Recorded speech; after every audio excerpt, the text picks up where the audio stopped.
This is draft season presented by Moody's, a proud sponsor of the New York Giants. I am John Schmo, joined as always by Tony Pauline, who covers the draft and the National Football League for Essentially Sports, coming to you from the Giants podcast studio presented by Hackensack Meridian Health. Keep getting better. Tony, the college football season is finally over, and That you know what? The team that should have won the whole thing won the whole thing. It was a great final game, but Indiana are the national champions. Who would have thought it? well, I don't think I would have thought in the beginning of the season that they were going to go 16-0 and be national champions. But as I said for 2 years on this program, in my opinion, Kurt Cignetti is the best coach in America, best football coach in America, college or pro, and he proved it again, beating Miami in the national title game. I think the bigger question is, who would have thought that the national title game would have been Miami versus Indiana? Because Indiana was in the college football playoffs a year ago. They brought most of their big players back. They brought in Fernando Mendoza. So did we think they were going to win a national championship? No, but you knew they were going to be there. I think there were probably more questions about Miami getting to the level that they got to. But it was a great game. And, once again, Fernando Mendoza found the way to get the job done. And people are going to pick this guy's game apart, and they're going to manufacture problems in his game that aren't there between now and draft day. Guy's a winner. Guy just finds ways to get the job done. Yeah, and he does it again, an unbelievable run to get into the end zone. And then, I felt bad for Carson Beck, Tony, because he had played so well in the college football playoffs. He was leading a good final drive. Right. He's moving the ball slowly but surely. He's being patient. And then he just tried to grab a little bit too much, and it turned into that turnover. But that's Carson Beck, right? It I mean, is. No, it is. Carson That's Beck. what he's been a lot of his career. You're right. That's what the Carson Beck we saw last year at Georgia. That's what the Carson Beck we saw at times this year at Miami. And that was the Carson Beck that when people were saying through the college football run, he's going to be a top 60 pick. I'm like, there's a lot of bad film on Carson Beck. And that pass was indicative. He did make some nice passes.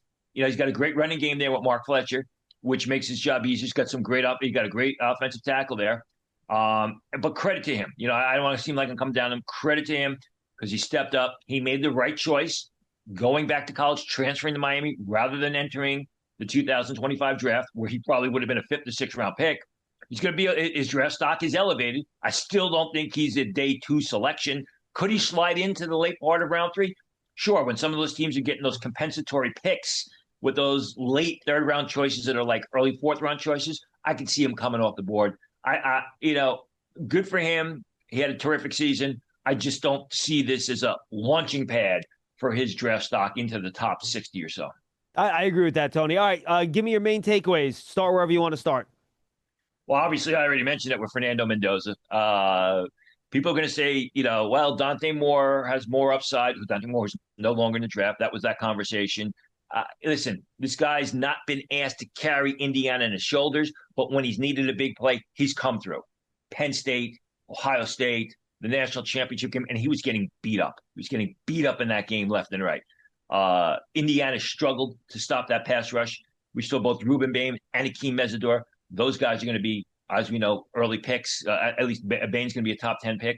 I was really impressed with a guy that where we talked about with Eric Galko, who's going to be at the Shrine Bowl. Excuse me, David Blay on the inside, number 11. The way he was able to occupy the blockers. Coogan of Indiana won some reps, and he was good, but Blay really slowed him down. I think this was probably the biggest challenge that Coogan faced. So I thought Blay of Miami played incredibly well. Bain did. C.J. Daniels, the receiver, I thought played exceptionally well. For Indiana, I mean, Aiden Fisher was all over the place. Some nice run blitzes. He's excellent coverage. I mean, all these Indiana players, they play 100 miles an hour, and Cignetti gets every inch of talent, squeezes everything possible out of these guys. These guys aren't great players. I think they'll be real good NFL players because of that, but they don't have great upside. Thought Aiden Fisher was terrific. I thought D'Angelo Pons, again, was absolutely outstanding. I think Pons is going to go early second round. He's small. He's not a big guy, but he's got great ball skills. He plays bigger and stronger than he actually is. And as somebody in the league said to me, nickelbacks with great ball skills become early picks. They could be late first round picks. They could be early second round picks. And I thought that Mikael Kamara, again, I mean, he is so indicative of what you see in Indiana. 6'1", 265 pounds. He runs a 4.75. But I mean, he could have been on that Miami defensive line the way he plays. And if he's not getting to the passer, he's getting to the punter and blocking punts. So I think with Miami, you saw high end talent that's going to go early in the draft. With Indiana, you saw guys who play above their heads, who some of them will be drafted early: Mendoza, D'Angelo Pons, Omar Cooper. But a lot of those guys are going to be day 3 picks, but they're going to have long NFL careers because of the way they approach the game. No question about it. All right, guys, we have a busy show today. Tony, anything else in the national championship game before we get to the All-Star games here? You know, the funniest thing, and I don't know if you notice this, D'Angelo Pons is what? Maybe 5'9", maybe 175, 180 pounds. Yep, small guy. They kept showing his dad in the stands. I don't know if you noticed it. His dad looks like he's 6'3", 300 pounds. his dad looks like an offensive lineman. And I'm saying, you know, what's going on here? So, I mean, that was a funny man. One thing about Fernando Mendoza, and this is going to be interesting to see, he's made a living throughout the last season at Indiana with those back shoulder fades, those back shoulder fade passes. Which 2 big ones to Charlie Becker in the game. Becker, yeah. We've seen Elijah Surratt times. I don't know how those passes are going to work on Sunday. I don't even know if they're going to work on Sunday because, yeah, they work on Saturday, but, you know, Sundays, the safeties are faster. The safeties are able to get over to the flanks and coverage quicker. You know, if you throw kind of to inside leverage, defensive backs, cornerbacks on Sunday are a lot more talented than what he played against Miami. It's going to be interesting thing to see. It worked. You got to go back to the well. It worked. I just don't know how well those passes are going to turn out on Sunday. All right, we got a busy show today. That's our recap of the national title game. We're going to do a little bit of a All-Star game preview. We have a couple big-time invitations accepted to the Senior Bowl. There might be another one coming. Maybe that'll come down before the end of the program. But to continue our preview of the All-Star games, we're going to be joined by Eric Galko, who runs the East-West Shrine Bowl. But first, a reminder, draft season is presented by Moody's. Moody's is a proud partner of the New York Giants. Decode risk, unlock opportunity, learn more at moodys.com. So Tony and I will be heading down to Dallas and the Star, where the Shrine Bowl is taking place on Thursday. We're there until Sunday, Monday morning, weather permitting. We will travel to Mobile, Alabama for the Senior Bowl. If you want to preview the Senior Bowl, we interviewed Drew Fabianic. He was with us about a month ago now, I think, Tony, on draft season. People should go check that out. We talk about the game, the draft, the prospects, all that stuff. It's there. And look, Tony, Drew Fabianic has done an unbelievable job with this. My goodness. And we'll talk about it after the interview with Galko when we do a couple more invitations. But if you want to hear about the Senior Bowl, go back, find that episode. Again, it's about 4 weeks ago or so. Go check that out. But for now, let's go to our interview with Eric Galko, who is the Director of Football Operations at the East-West Shrine Bowl, where we will be in just a couple of days. And now we are joined by Eric Galko. He is the Director of Football Operations for the Shrine Bowl, which will once again take place down at the Star in Dallas, Texas this week. Eric, John Schmelk, Tony Pauline, we appreciate you joining us like you do every year. Hope you are well. And I can only imagine right now you are just making sure all the T's are crossed and I's are dotted as you get ready for the big event this year. Yeah, we're excited. Every year we've built on the years past, and here we added one new event, our Wilson throwing session. This year we have our new analytics competition too. So it always keeps getting a little bit bigger, a little more work to do by myself and our team. But we're really excited for this year to be back at the Star and be excited for the 101st Shrine Bowl. You know, Eric, obviously every class is unique, right? It has its own personality. It has its own feel. How would you characterize this class of draft players and this class of players that you've invited to your game? Yeah, I think we're strong at the positions that are strong in this draft. Defensive line being the most important one. I think we have a great group there. Defensive front seven, really linebacker is strong this year. We've got our best linebacker group the Shrine Bowl's probably ever had, maybe since the 1940s when Dick Butkus, whatever was there, right? But I think we got a great linebacker and defensive front seven group. But I also think this class positions that it's perceived as like weak at, such as maybe quarterback or wherever. Like I think we have guys in this class that will assert themselves as being the top in the senior class and one of the top guys in the overall class. So I see this draft class as one of depth in some spots and one of opportunity in others. We get some great players that'll take advantage of that opportunity for sure. Eric, let me ask you, as we're taping this, there are 4 quarterbacks on the Shrine Bowl roster right now. Do you have any intentions to expand that, or are you sticking with those 4 and moving forward? No, we'll have more than 4. We'll have between 6 and 8 quarterbacks like we usually do as well. So there should be a 5th one being announced today, or maybe up on the website here today as well too. But we should have between 6 and 8 quarterbacks. And again, I think between kind of NFL feedback wise, Cade Klubnik viewed as one of those top guys in this year's draft class. I think he'll show up in the Shrine Bowl week as well too. But I think all the quarterbacks we have committed to the Shrine Bowl right now will all be draft picks in some degree, and we're excited about that group for sure. And how about the guy? Go ahead, Tony. I'm sorry. You mentioned the defensive line. I would agree with you. Now, when you say defensive line, it's 2025. It's not the old days like you and I are used to. Is that interior defensive lineman and edge as one whole group, or is it just the interior or the interior defensive line? Yeah, we've grouped guys on our board as interior defensive line and then edge rushers. I think both of our groups are really strong this year. I think almost all of our interior defensive line and edge rushers, excuse me, were first wave combine invite guys. So not just our opinion that it's a good group, NFL teams feel it's a good group as well too. So I think we're loaded those 2 spots. And as I'm sure you guys are aware, those 2 spots are 2 of the strengths in this year's draft class. At those 2 spots, Eric, who are some of the guys that you're particularly excited to see, or teams have expressed that they want to see guys do certain things that we'll be seeing down there later this week? Yeah, I don't like to pick favorites, but I'll go off of the NFL feedback as my backstop there. I think the 2 defensive linemen from Texas A&M, Albert Regis and Tyler Onianum, both guys NFL teams view very highly. Both those guys, I think, have a chance, if not already, in the top 100 overall picks of the draft. And then 2 other guys, DeMonte Capehart and Darrell Jackson, who over their college careers were considered maybe first-round level prospects. I think those guys still have that talent within them. I think those guys are still that good. I think those 4 guys at defensive tackle have the most excitement. And then our edge rushers, it's a strong group across the draft class, but guys like Malachi Lawrence, Anthony Lucas, Ethan Burke are all guys that come up all the time from NFL teams saying, hey, this guy can start for us tomorrow in the NFL. So I think both our D-line and edge rusher group, and of course our linebacker group, which we'll get to later, I'm sure, is our strongest group in this year's draft class. I want to stick with the defensive line, ask 2 different questions. 2 off the radar guys that were really mentioned coming into the season.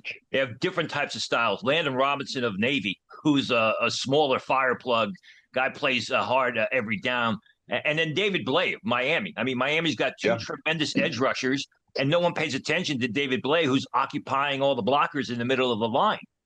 Yeah, I think you do your job well. Those are 2 great call-outs. One being Landon Robinson of, hey, he's that cliche. If he was 3 inches taller, he'd be a first-round pick. But like undoubtedly, you watch Navy and you watch it's a little bit of the quarterback, Blake quarterback, but it's a lot of Eli Heidenreich at running back, at receiver, who we have at the Shrine Bowl, and then Landon Robinson disrupting that defensive line too. And he's going to get comparisons to the Kobe Turners of the world and Aaron Donalds of the world because he's going to test that well and be that impressive too. I think NFL teams will have to get their arms around how they can use him, but I would be shocked if he falls out of the draft. You're out of top 4 or 5 rounds because he's so darn good at Navy and so impressive. And then David Blay, I'll tell you, Tony, NFL teams are more split on David Blay than I would expect. I think what Blay showed in his college career, one of the great benefits of guys who can transfer, is that at the school he was at before Miami, he was productive as a pass rusher. He was winning one-on-one. He can penetrate and get upfield and finish in the backfield and the quarterback or the running back. Then he goes to Miami, and he's asked to do something differently and does that extremely well, which is kind of setting up the edge rushers, setting up the linebackers, blitzing on the interior.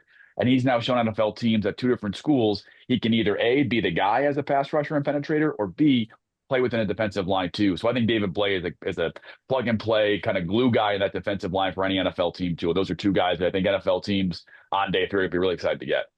One edge rusher that you didn't mention that really doesn't get enough credit as far as I'm concerned is Tyreek Sapp of Florida. Yeah. I mean, this guy's been a terrific player for 2 years.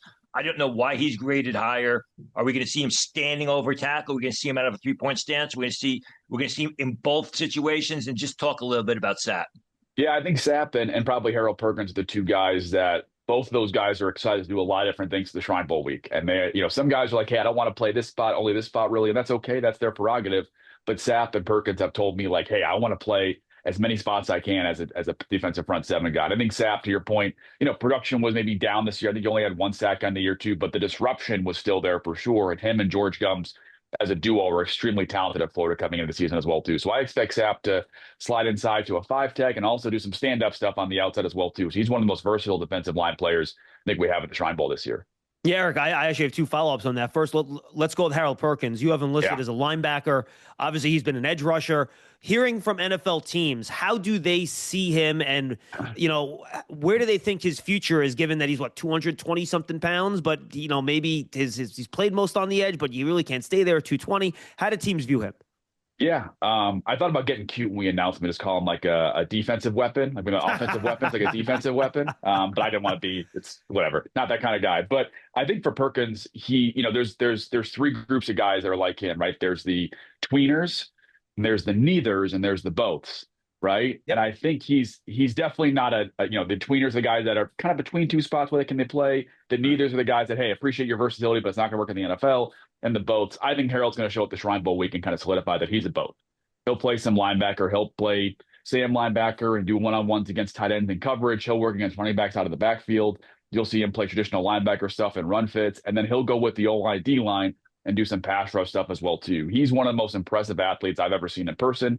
And traveling to LSU, I think he'll be one of the most impressive movers and twitchy athletes we'll see at the Shrine Bowl in the last couple of years. And I think he'll leave the Shrine Bowl with NFL team saying, like, hey, this guy at worst, if he's my third linebacker and third edge rusher, that's worth the second round pick alone. But I think he's even more than that as well, too. So I think you play Harold Perkins' college career a little bit differently with the defense, maybe uses his talents a bit more. And this is a top 10, top 15 pick, too. So I think you mentioned the size and the length, and I get that stuff, but I think he's one of those really rare talents that, like, hey, kind of throw the historical context away. This guy's a special, special player, and he'll do everything at the Shrine Bowl this year. Yeah, look, and he just makes plays, right? He's a great athlete, and he makes plays. I'm with you.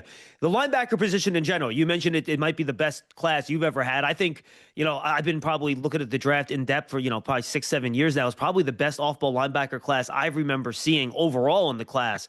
What is it about it that stands out? Are we looking at smaller guys that are going coverage, more guys that are thumpers, that are going to take on offensive line at the line of scrimmage? What about this group kind of sets it apart?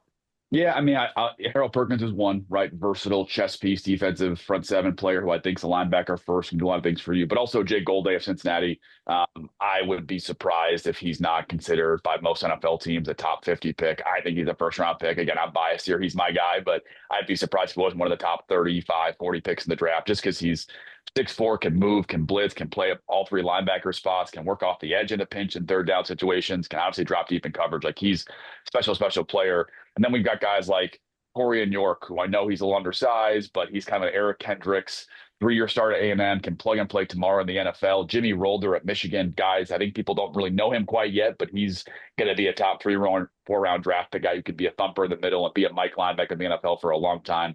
Lander Barton, linebacker / tight end this year at Utah. He's been a devastating player at 6'4", 6'5". Eric Gentry has got that Isaiah Simmons uniqueness as a 6'6" linebacker as well, too. So I think we've got a lot of guys that, even though linebackers are being as devalued as really running backs are, I think we've got 4 or 5 guys who the teams are going to say, this guy can start for us as a rookie. Let's get that guy in the top 3-4 rounds, with Golday and Perkins having a great chance to crack the top 50. You talked about some of the major conferences in college football there. I want to talk about the FCS guys. There are presently 3 FCS guys on the roster. Is it getting more and more difficult to find talent from the FCS guys who are basically it's almost like a minor leagues for Division I football with NIL? I think it's a longer discussion than NIL. I think there's a lot of benefit from just strictly the NFL perspective of kind of being a big fish in a small pond, right? I think a lot of guys want to kind of transfer up and go to big schools and compete for a spot. And there are way more guys that go to bigger schools that end up being backups and not playing compared to the FCS players that are good. So as a scout, again, the money is a different thing altogether. As a scout, I still value players, the best players on their team, right? I'll use Eli Heinrich. I know he's at Navy, which is not a small school, but he's the best player in that offense. Game on the line for Navy against Army, they're going to him, right? Being the best guy on your team allows you to build some confidence as a player. And show NFL teams you can handle that pressure. Caleb Proctor, Southeast Louisiana, one of those guys, FCS players, he played LSU.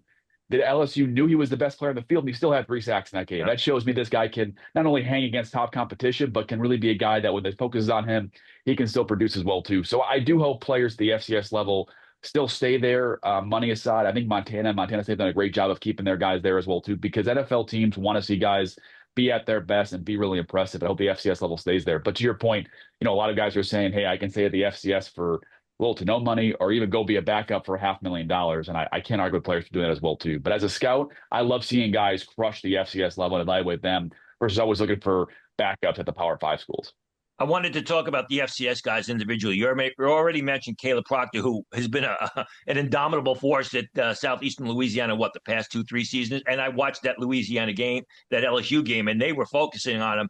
And what impressed me, besides the play, was the guy showed up every single snap. He was there every single snap, despite the fact that LSU was winning the game. They didn't run away with it. Jalen Walthall, the receiver from Incarnate Word, came into the season highly thought of by scouts, super productive, even though he missed most of the month of September with injury. I mean, this is a guy that no one speaks about. He's got NFL skill. Absolutely. And he's going to run well, too. I mean, he's a guy that produced at the college level. Again, he was the best player on the team.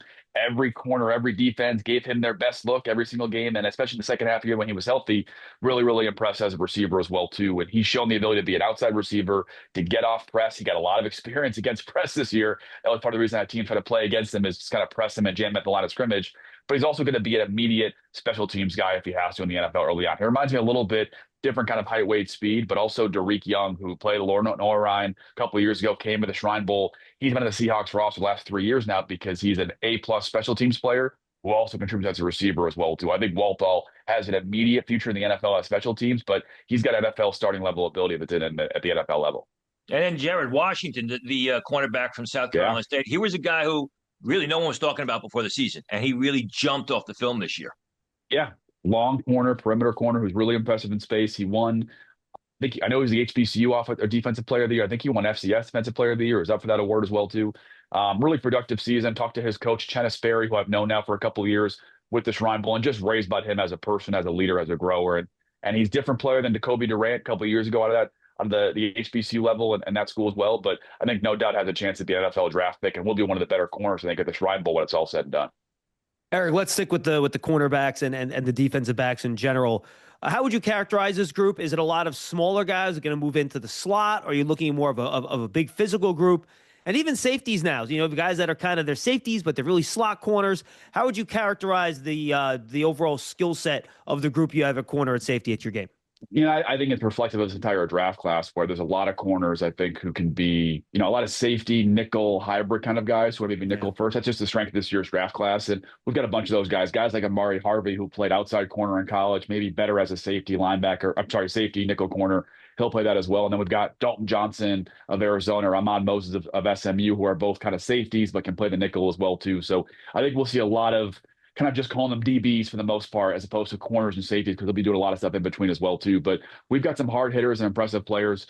Robert Spears-Jennings from Oklahoma, Cole Wisniewski of Texas Tech. He's a linebacker safety hybrid as well, too. So we've still got those bigger bodied safeties who are really impressive. Then those outside corners, guys like Sierra Wright, jump out as a guy NFL teams like a lot as a perimeter corner, too.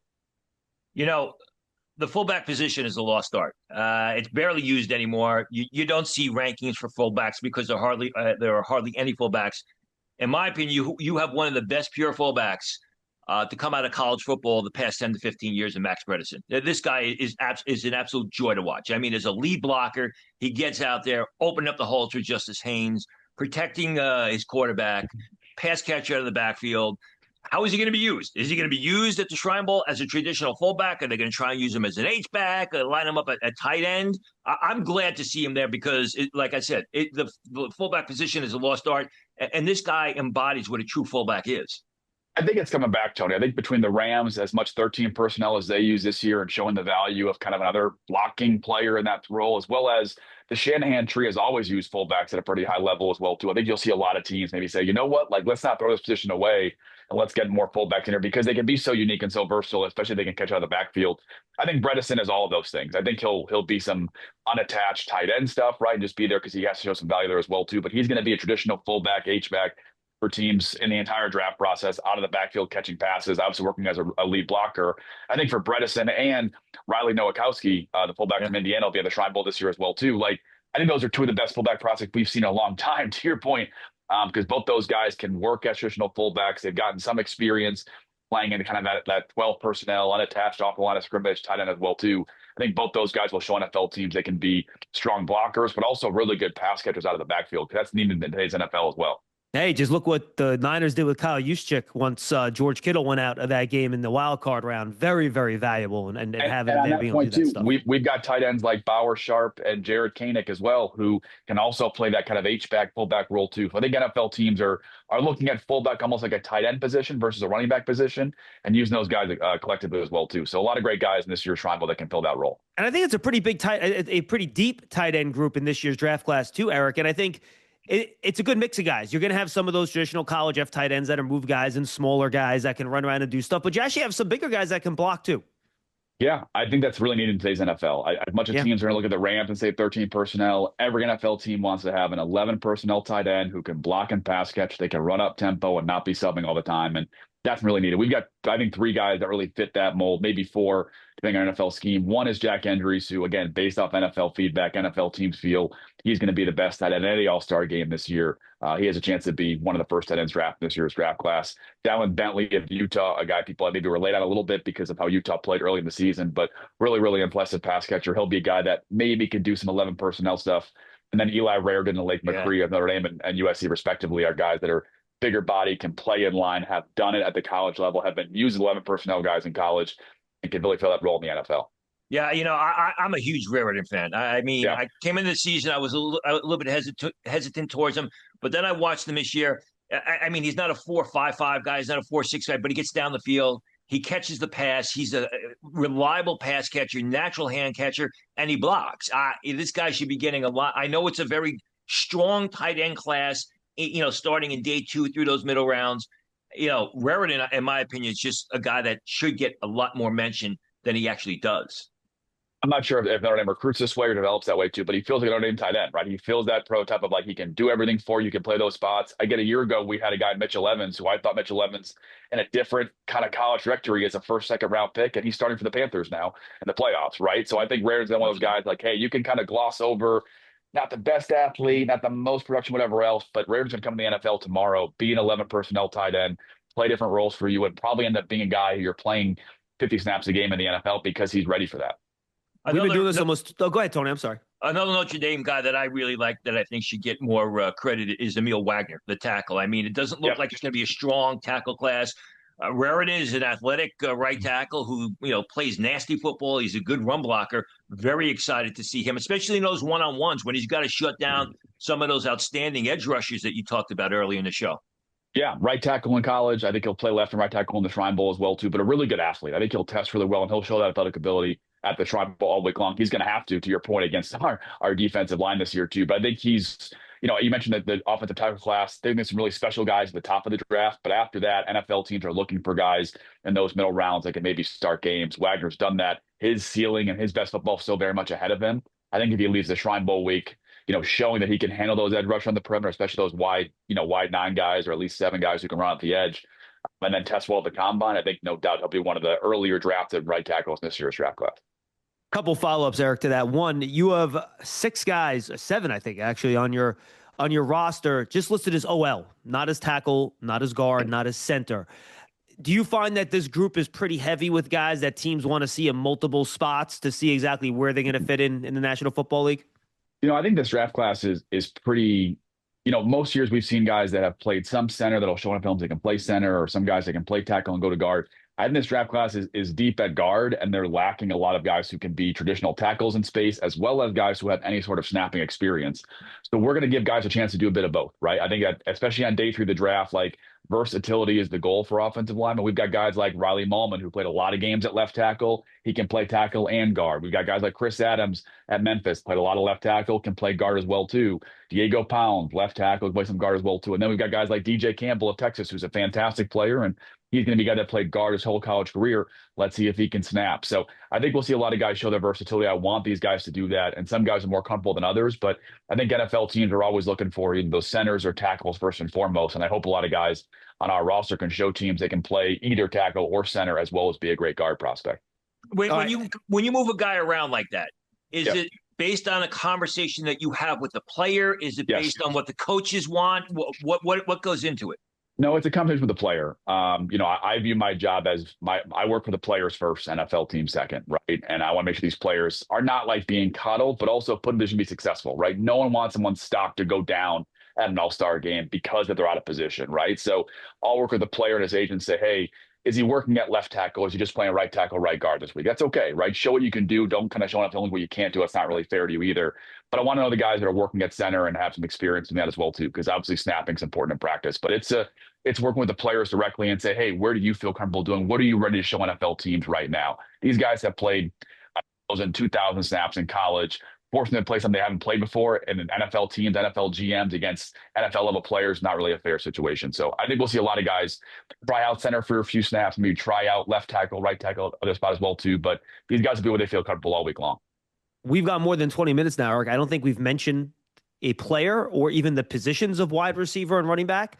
Guys that catch the football, right? The guys that carry the football, the guys that make plays. Is a trenches podcast. I love it. I know. It's fantastic. Hey, you know what? That's how you win the NFL, right? But let's start running back before we head over to wide receiver.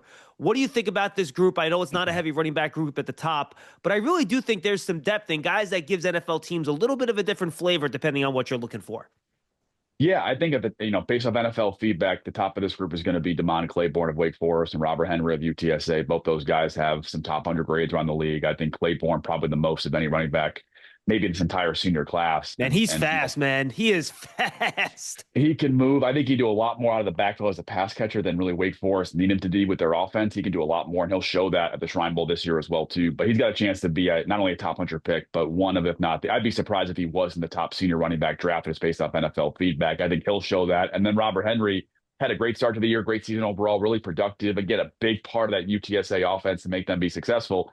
I think he's going to show NFL teams he can be a 3-down player as well at the Shrine Bowl. So those two guys jump out. And then you've got the CJ Donaldson, who's going to be one of, if not the best goal line running back in this year's draft class. He could do more than that, but he's going to be that guy for most NFL teams. And you've got Eli Heidenreich, who I mentioned earlier. He's kind of the running back / receiver, like a bunch of spots for NFL teams, and showed he can win at multiple spots against good competition in the AAC. So those are some guys that jump out that are either the top of the running back class for NFL teams, or the guys that are really unique and really specific. And you didn't even mention Roman Hemby, who, throughout his college career, whether it be at Maryland, whether it be now, they're in the championship job for Indiana, just gets the job done. I mean, they hand the guy, was concerned he was going to lose his job at Maryland. He is the definition of resilience. Glad to see it. I hope, looking forward to seeing him at the Shrine Bowl and playing on Sunday, because no one really believes in this guy, and all he does is produce.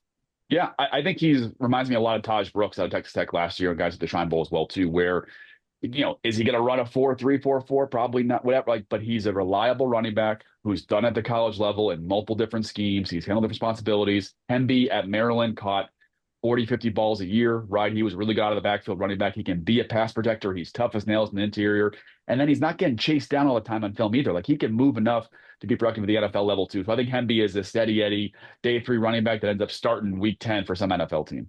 For a guy like Hemby, who played the national championship game, are you in constant contact with him, Eric, as to whether or not he's going to be able to do that quick turnaround? Because look, we're talking like 4 days between the title game and when the first practices. Yeah, and I take a lot of pride in us being as player first and player focused as possible too. I'm not going to pressure these guys if they don't feel like it, but it's a credit to that Indiana culture of they played Oregon and they play all their starters all 4 quarters. We're going to finish how we started here. I think Roman Hemby and any guys feel the same way. Like, hey, we're going to be at the Shrine Bowl. So again, we'll kind of see where they're at on January 20th. They win that game and they're celebrating and they're banged up from the year. Maybe they're not going to play in the Shrine Bowl, but as of right now, all these Indiana guys want to perform in front of NFL teams at the Shrine Bowl and kind of keep their draft process going. They're a special group, a special culture they built there in Indiana. It's a testament to those guys.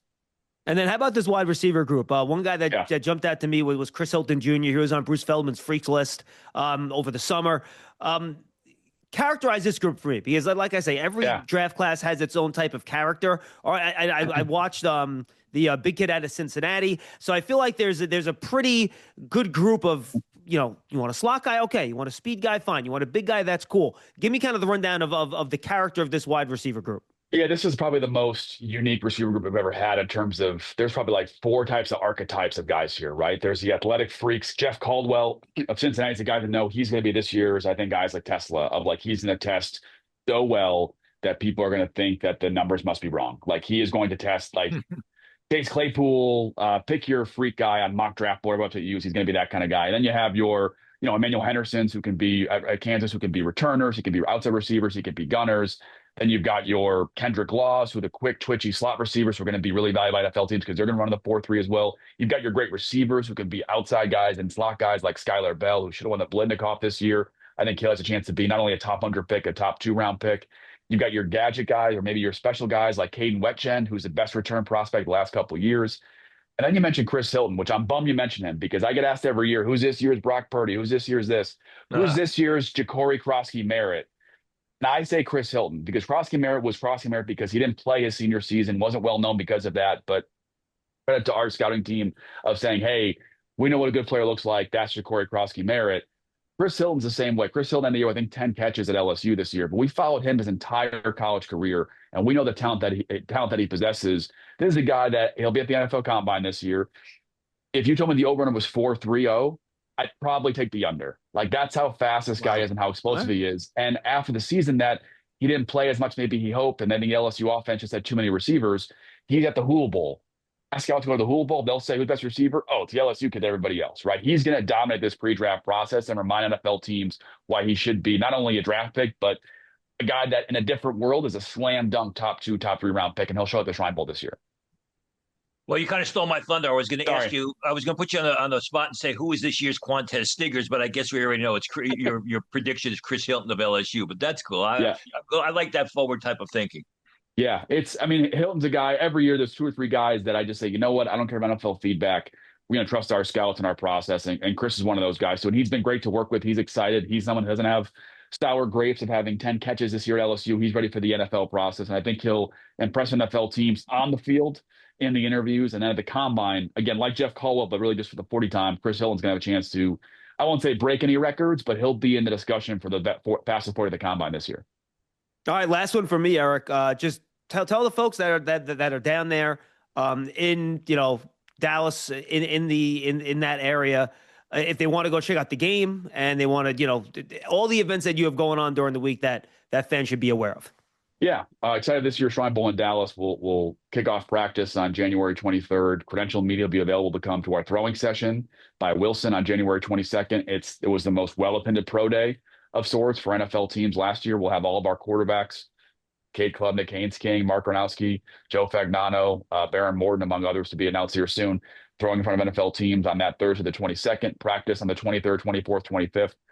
And then the game itself on January 27th at the Star. We'll have a great kind of pregame kickoff, pregame tailgate outside the Star facility. And then our game as well is on NFL Network on Tuesday Night Football.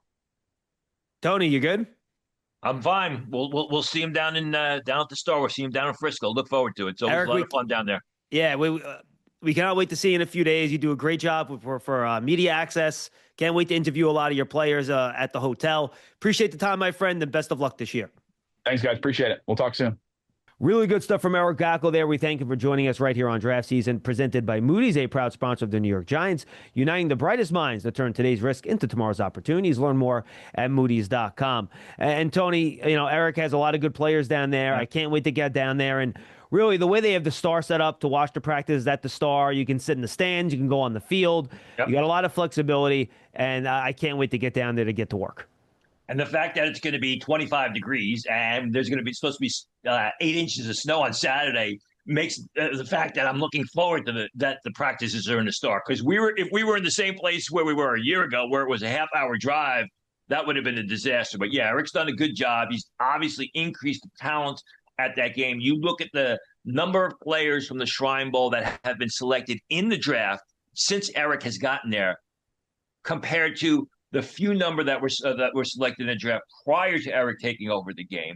And there's some good matchups, which we talked about, which we're really looking forward to see, including David Blay. David Blay, the Miami defensive tackle, who really wasn't on the scouting radar before the season. I talked about him at the beginning of the show. Thought he did a good job in the national championship. He'll be at the Shrine Bowl. Going to be a lot of fun to watch him. Harold Perkins, another guy we talked about. He'll be there. Chris Hilton from LSU. A lot of good players. Can't wait to get down there and get to work. And then, Tony, we had some breaking news. We're recording this on Wednesday morning. It's going to air, I believe, on Thursday.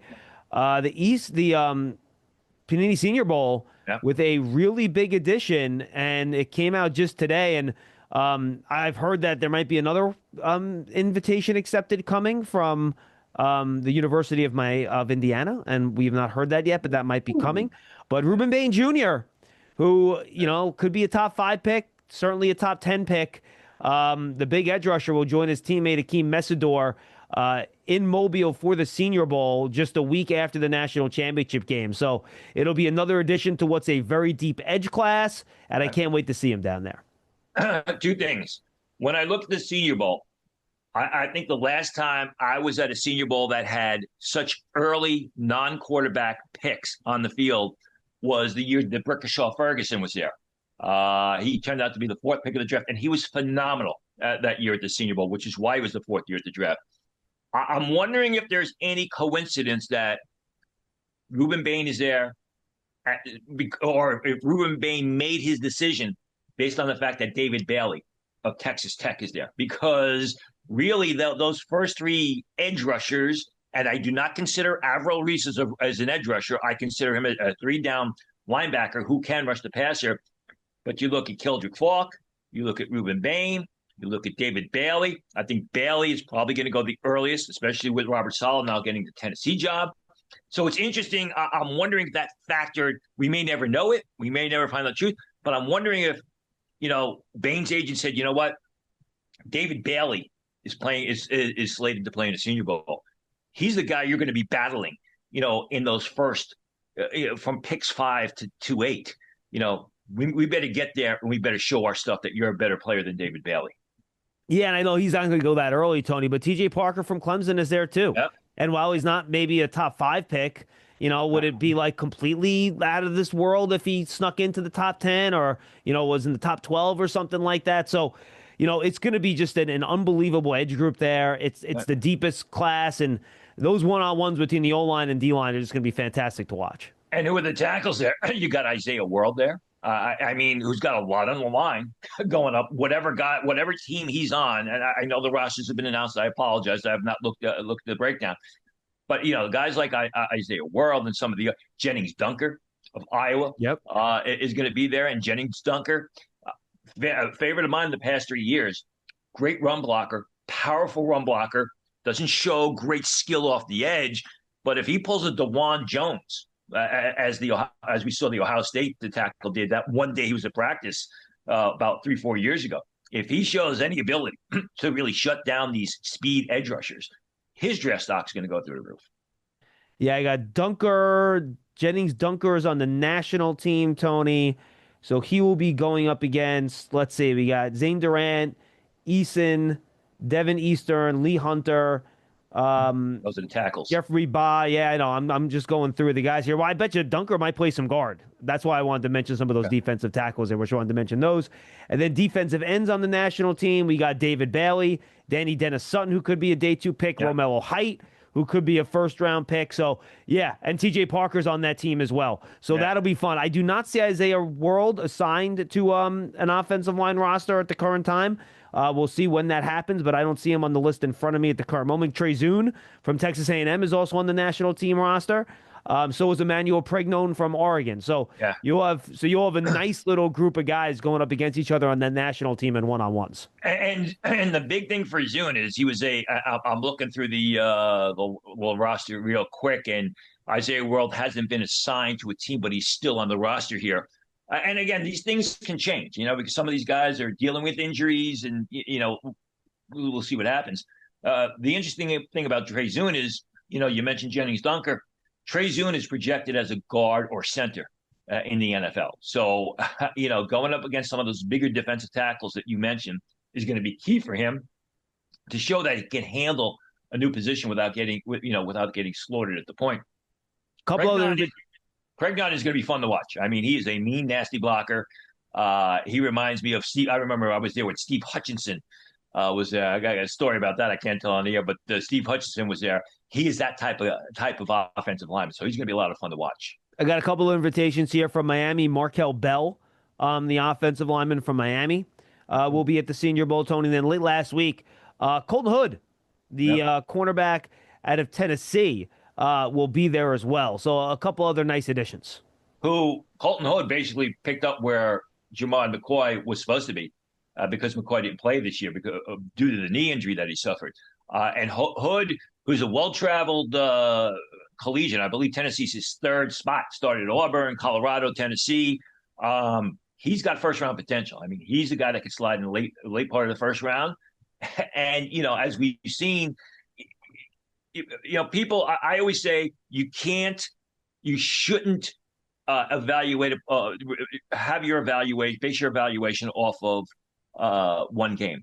But then I probably sound a little bit contradictory, if not hypocritical, talking about how important the Senior Bowl is. Why is that?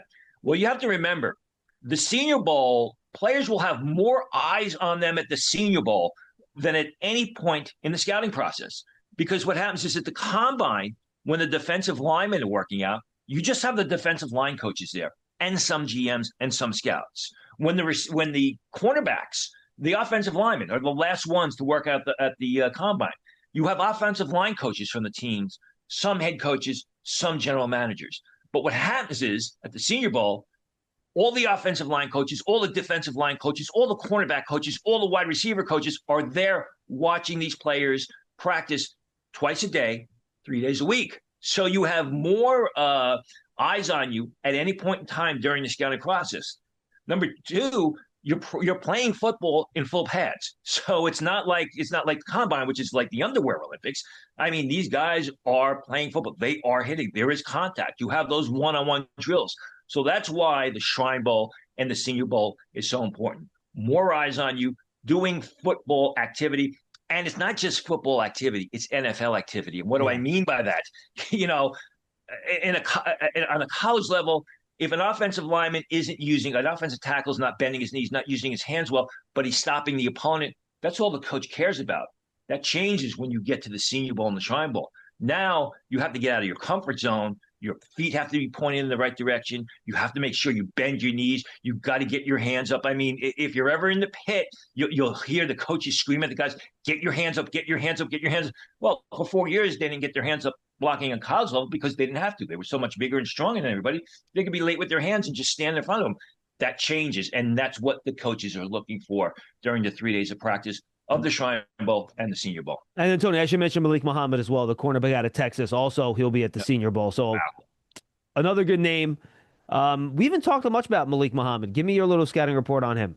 I think he's who was the kid last year, Jahdae, that the Denver Broncos selected in the first round. Yeah, Jahdae Barron. Yeah. He's a lot like him. I mean, he's a natural nickelback who's very feisty. I have him as a day 2 pick. I think he can slide into the second round. I love his game. Have to see how he tests because he is an underclassman. But he's got that. He's got terrific ball skills. He's feisty. Plays nickel. I believe he's about 6 foot tall, which means he could probably be an outside corner. Be very excited to see him. Tony, can't wait to get down there. We're going to record a draft season, folks. Here's kind of the plan. At the end of the Shrine practices, so we'll do a little Shrine review and then look ahead to Senior Bowl. We'll record that probably on Sunday. That'll post up on Monday on all our platforms. And then Tony will be with us down there. I'm not sure how much we're going to do during the week. Maybe at the end of the week, Tony, we'll get together and we'll record something with my guy, Matt Sytak. And then we'll have a full episode of draft season that we'll record on the Monday after the game. We'll recap the practice, the week, and do that all together in one episode. Tony, always a pleasure, my friend.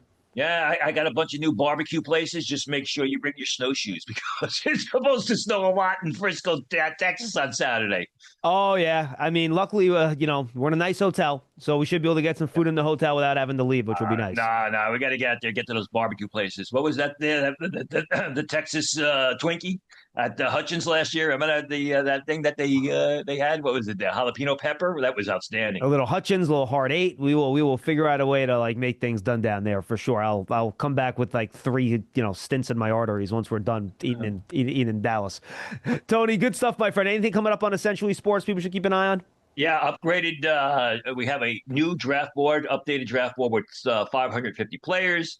There should be a 2-round mock draft up by the time this podcast is broadcast, and the mock draft is. I took some liberties with some of the Indiana guys, expecting that they were going to enter the draft, but that's more updated with Dante Moore's and the likes out of it, and a lot of team needs and mock drafts for each individual team in the league.